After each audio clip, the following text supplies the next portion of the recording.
Good evening. We present the news summary. All state schools and the independent school will resume normal classes as of tomorrow on a blended and rotation mode basis. Students from kindergarten, year 2, P1, P2, P6, S4, S5, and A-level students at the independent school will resume school tomorrow. For state schools, only creche year 1, P1, P2, P6, and S1 will resume school tomorrow, followed by S4 and S5 students on Tuesday. Companies offering Stevedore services say a low number of Stevedores turned up to be vaccinated against COVID-19. All three companies that SBC spoke to, Landmarine, Handelstel, and Seward, have conducted in-house vaccination exercises where most of their full-time employees were vaccinated, but they say only a small number of casual workers showed up. The companies are advising those who have not yet been vaccinated to do so. Landmarine has even set a deadline for them to do that. Landmarine is on the front line, both on the fishing side and also on the cargo side. By the time we get our second dose of COVID shield, we would have reached between 92 and 94%. We still have 17 staff out of 296 who hasn't decided to take their vaccination. Unfortunately, we can't say that's our permanent staff. Unfortunately, for our stevedores who are on a casual basis, we managed to get 47% vaccinated, or they will be vaccinated by the time they take their COVID shield. But unfortunately, we have still more than half who has not decided.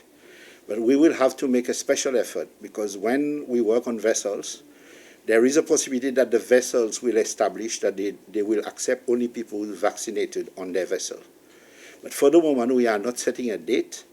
We are encouraging people by the 1st of May to try and get vaccinated, because I can see it coming. I've already told them that. Handelstel has made a lot of effort and worked closely with the Ministry of Health to ensure that all its staff and full-time personnel is vaccinated. We managed to put that in-house, and as well we extended the invitations to the casual workers. And we've had over 150 stevedores that has come in, and they've taken the first dose and second dose, and we've persuaded a few more. Now some of them has gone to take the first dose, and we're trying to educate them to ensure that at least they take necessary precautions to ensure that they do not catch the virus, or maybe take the virus or spread it within the community. Transparency International Seychelles is asking the government to address various inefficiencies and loopholes regarding land ownership and planning. In an open letter addressed to President Ramkalawan, the chairman of Transparency Initiative Seychelles, Christol Chessy, also asked the government to make public the list of people who benefited from FE4JR and to clearly establish how the COVID fund will be managed and used. This is part of the ongoing process, the ongoing work of Transparency Initiative Seychelles in the spirit of its own mandate, that is to work towards transparency and good governance. And it is not in isolation of that. So as we move along and we find that there are issues that needs to be addressed, where there are issues that we need to guide the people, we need to guide the government, it will be in this kind of spirit that we will continue to bring these kind of letters and these kind of ideas. In terms of land transparency, it's important for Seychelles to be able to have a good, comprehensive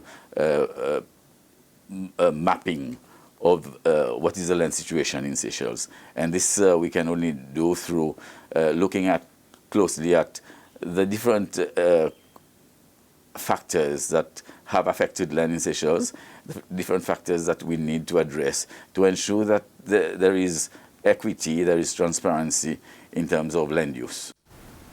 The government has announced a series of measures to overcome the challenges being faced by farmers. This follows a meeting between President Ramkalawan and members of the various farmers' associations. The measures include the exemption of all farmers from paying business tax for a period of 3 years, Farmers would make an annual contribution based on the assessment relating to their lease in the case of those on government land and on the size of their farm for those in private sector. It was agreed that undeveloped agricultural land would be reacquired and allocated to interested farmers. Government would remove quotas on livestock production and work closely with farmers for proper storage, and the government would encourage the private sector to buy locally instead of importing from overseas. This was a news summary. Thank you for your attention.